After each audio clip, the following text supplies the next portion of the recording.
नमस्कार आप सभी को। Sports training question answer session में क्वेश्चंस हम लोग अपलोड कर चुके हैं।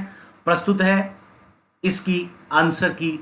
और ये जो क्वेश्चंस थे, जैसा कि कुछ मैसेजेस आए कि सर कंफ्यूजिंग थे, तो देखिए कंफ्यूजिंग क्वेश्चंस ही बहुत ज़्यादा आते हैं।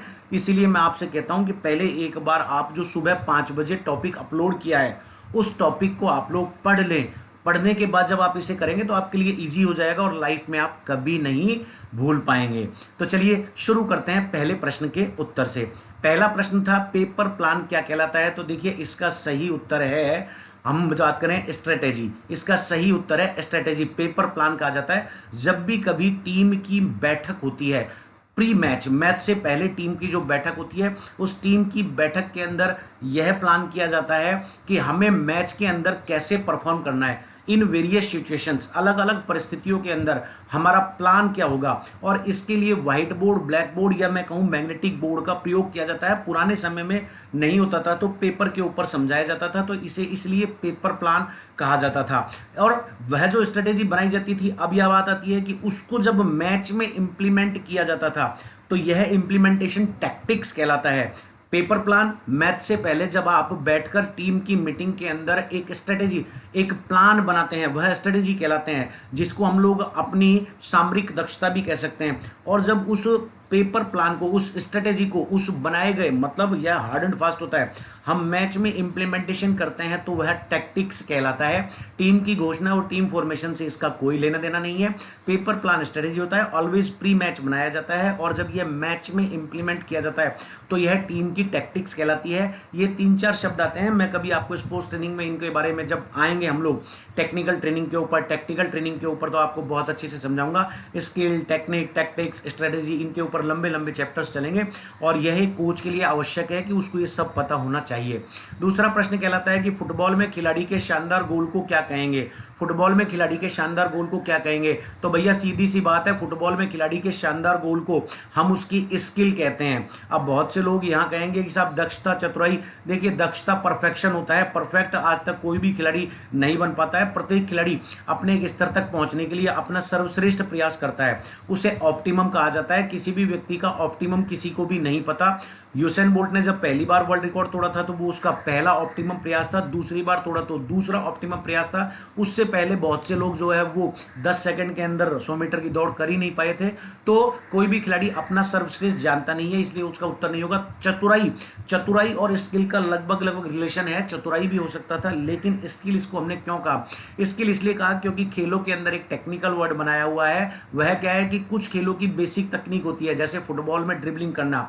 अब यह बेसिक तकनीक है, ड्रिबलिंग सब करते हैं, मैं भी करता हूं, आप भी करते हो, लेकिन मैराडोना की ड्रिबलिंग को सर्वश्रेष्ठ का दर्जा दिया गया क्योंकि उसके पास ड्रिबलिंग को कलात्मक रूप से प्रस्तुत करने का एक तरीका था जिसे स्किल कहा जाता था। तो जब तकनीक को हम लोग कलात्मक रूप से प्रयोग में करते हैं तो वह स्किल कहलाती है, और शानदार गोल का रिलेशन प्रत्येक खिलाड़ी की स्किल से होता है, तकनीक से नहीं। तीसरे प्रश्न के उत्तर के ऊपर हम लोग आते हैं, फिजिकल फिटनेस का अभिप्राय किससे लगाया जाता है। तो देखिए सीधा सीधा मोटर एबिलिटी। मोटर एबिलिटी क्या होती है, हमारी चलने, दौड़ने, भागने, गमन करने की क्षमता, और यह 5 मोटर कंपोनेंट के ऊपर निर्भर करती है, स्पीड, स्ट्रेंथ, इंड्योरेंस, फ्लेक्सिबिलिटी और कोऑर्डिनेटिव एबिलिटी। इन पांचों को व्यक्ति जब खिलाड़ी अपने हिसाब से प्रयोग में करता है, अपने हिसाब से खेलों के अंदर लाता है, तो यह उसकी मोटर एबिलिटी कहलाती है। और यही फिजिकल फिटनेस है कि कोई खिलाड़ी कितना स्ट्रेंथ का वर्क कर सकता है, कितनी उसकी स्पीड है, कितना एंड्योरेंस कर सकता है, कोऑर्डिनेटिव एबिलिटीज को कितना यूज करता है, और फ्लेक्सिबिलिटी उसके अंदर कितनी है। यही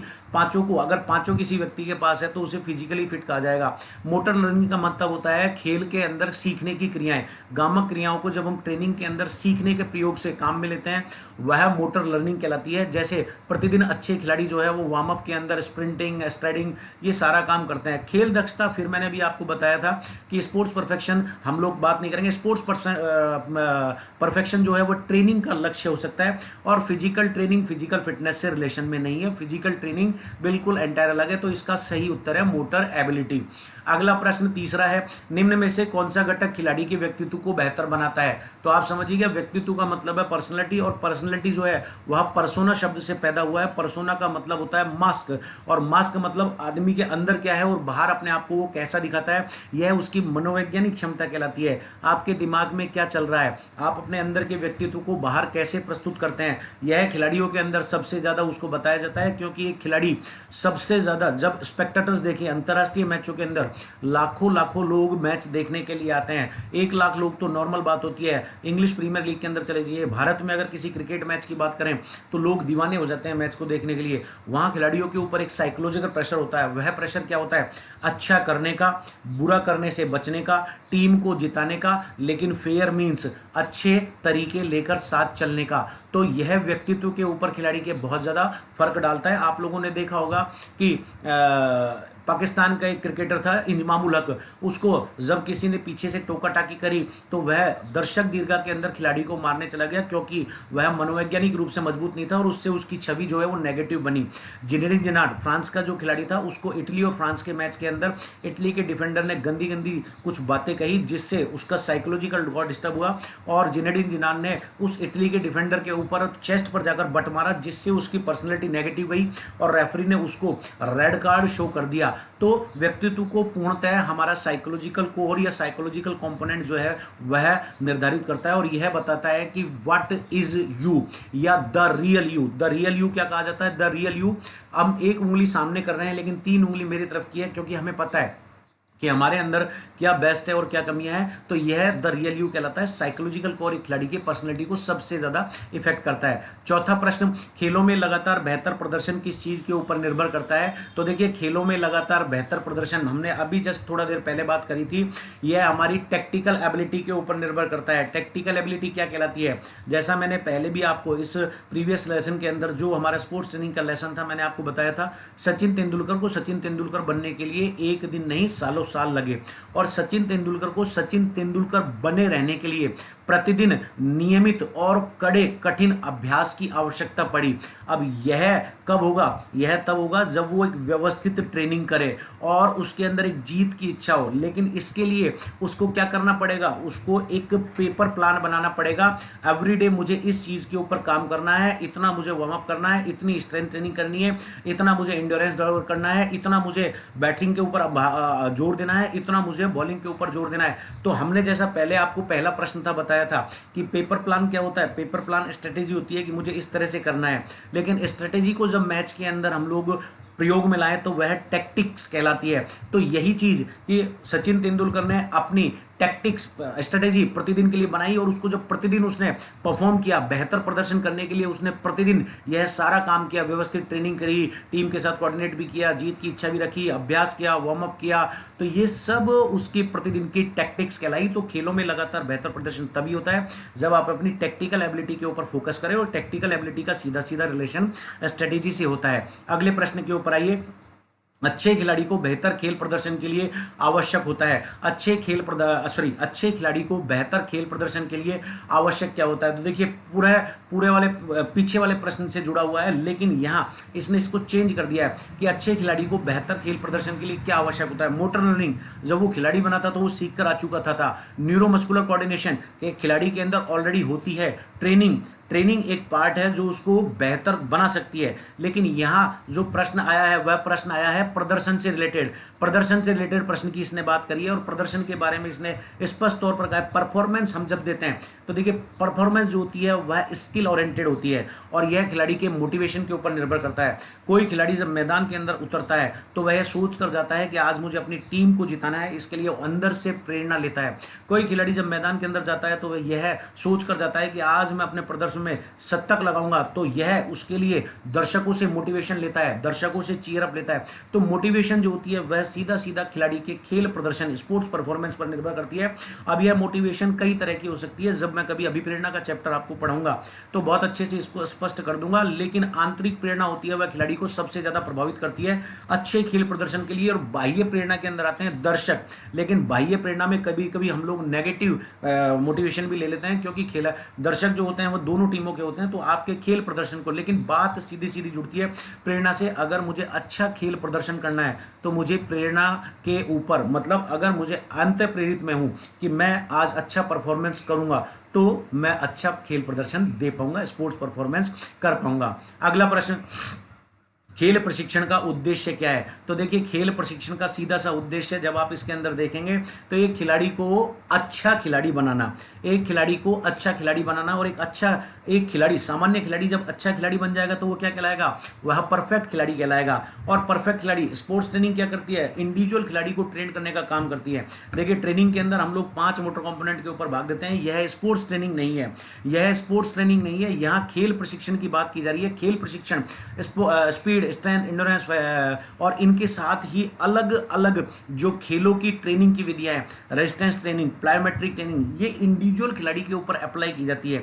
जब इंडिविजुअल खिलाड़ी के ऊपर हमने अप्लाई करी तो खिलाड़ी क्या हुआ? इंडिविजुअल रूप से परफेक्ट हुआ, दक्ष हुआ, अपनी उसने बेटरमेंट की तरफ काम किया। तो एक खिलाड़ी तो पहले ही आ गया था, लेकिन खिलाड़ी को अच्छे खिलाड़ी में बदलने का काम स्पोर्ट्स ट्रेनिंग करती है। अब इसके लिए वो क्या करती है? डेवलपमेंट स्किल्स को भी यूज करती है, वह वैज्ञानिक प्रशिक्षण को भी यूज करती है, लेकिन दोनों का यूज करते हुए एक खिलाड़ी को अच्छे खिलाड़ी में कन्वर्ट करना खेल प्रशिक्षण का उद्देश्य होता है।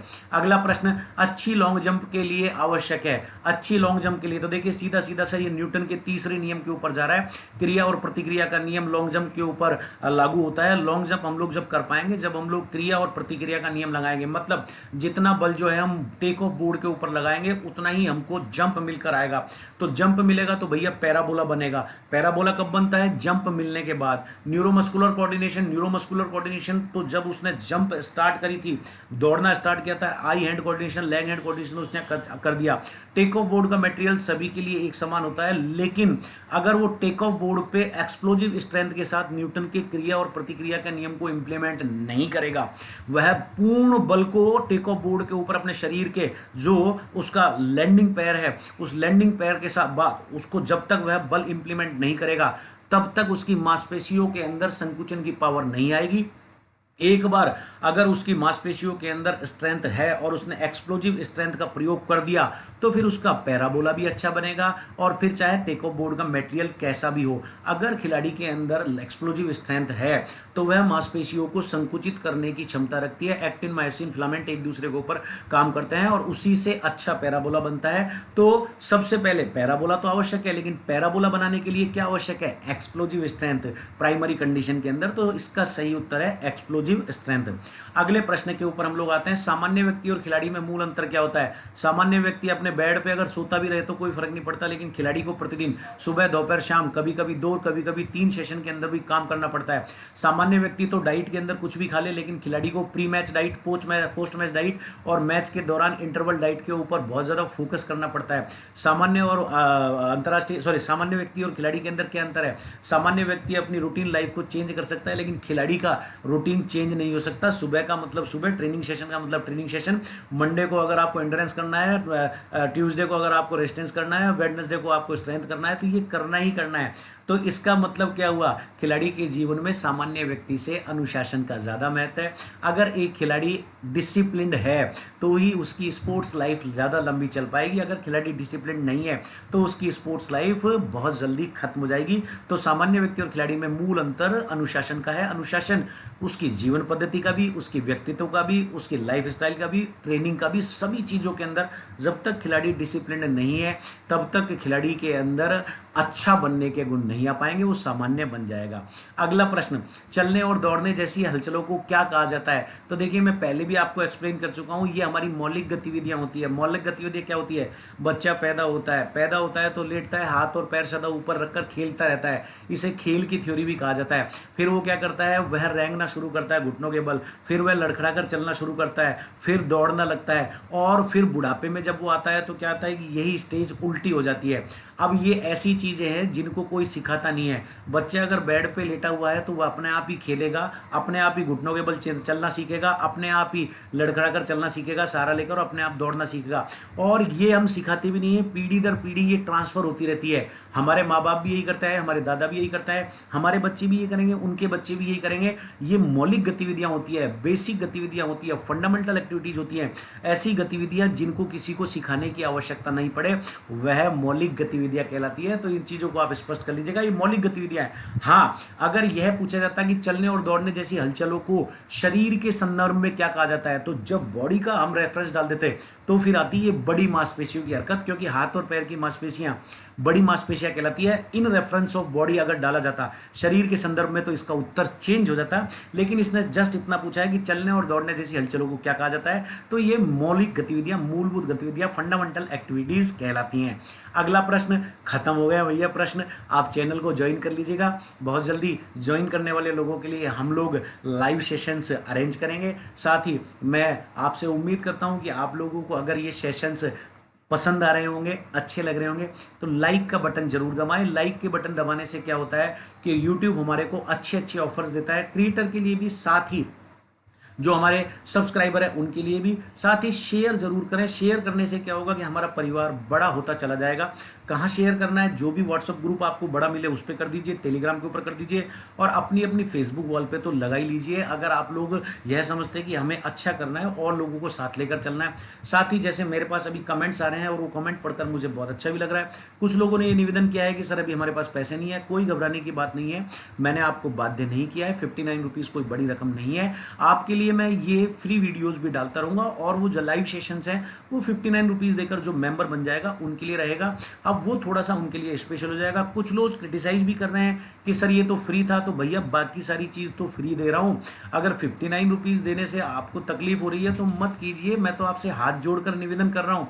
लेकिन आप यह भी तो समझिए कि कोई व्यक्ति अगर आपके लिए इतनी मेहनत करता हो और यूट्यूब अगर कोई ऑफर देता हो तो एक नॉमिनल राशि, मैंने हज़ारों का कोई पैक इंप्लीमेंट नहीं किया, मात्र 59 रुपीज़ का एक्टिवेट किया है, जानकर कि मुझे पता है वर्तमान में शारीरिक शिक्षा के विद्यार्थियों के सामने रोजगार की बड़ी समस्या होती है। लेकिन मैं आपको ये विश्वास दिलाता हूँ, आपको मैं सर्वश्रेष्ठ चीज़ें लाकर देता रहूँगा। और बीच में जो कुछ दिन की गतिविधियाँ थी, जैसे चैनल यूट्यूब के ऊपर डाटा खो गया था, यूट्यूब पे सब्सक्रिप्शन नहीं हो पा रहा था, अभी जैसे आपके सामने गड़बड़ आ रही है। 50 से ज़्यादा लोग मेरे को मैसेज कर चुके हैं कि सर हम लोग यूट्यूब पे ज्वाइन कर रहे हैं लेकिन वो एटीएम कार्ड एक्सेप्ट नहीं कर रहा। ये यूट्यूब की तकनीकी प्रॉब्लम्स होती हैं, मेरे साथ भी आई थी। इसलिए तो मैं यहाँ यह स्पष्ट कर दूँ, आप कार्ड बदल कर यूज कीजिए, गूगल पे का यूज कर लीजिए, गूगल पे को अलाउ करता है, और चैनल मेंबरशिप ले लीजिए ताकि हम लोग जल्दी से जल्दी लाइव स्ट्रीमिंग करके अपने उस परिवार के साथ स्पेशल दे पाएँ। आप सभी के लिए धन्यवाद, नमस्कार। आपका भरत सिंह गुर्जर। दिन मंगल में हो, आपकी सफलता के लिए भगवान से प्रार्थना करता हूँ। जय हिंद, जय भारत।